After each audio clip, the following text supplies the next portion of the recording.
have the pleasure to present to you Dr. Martin Luther King, Jr.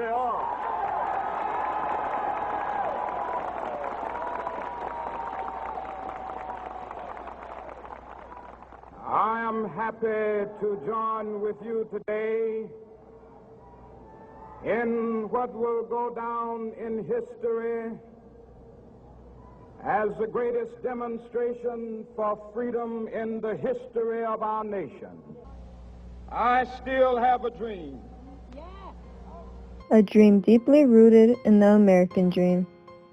One day this nation will rise up and live up to its creed. We hold these truths to be self-evident. That all men are created equal. We cannot walk alone, and as we walk, we must make the pledge that we shall always march ahead. We cannot turn back. With this faith, we will be able to transform the jangling discords of our nation into a beautiful symphony of brotherhood.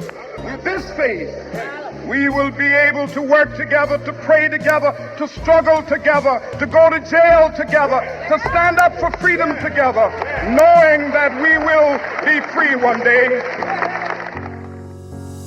Because of Dr. King, we are free at last. Despite his passing, we'd like to use this day to say thank you, Dr. King.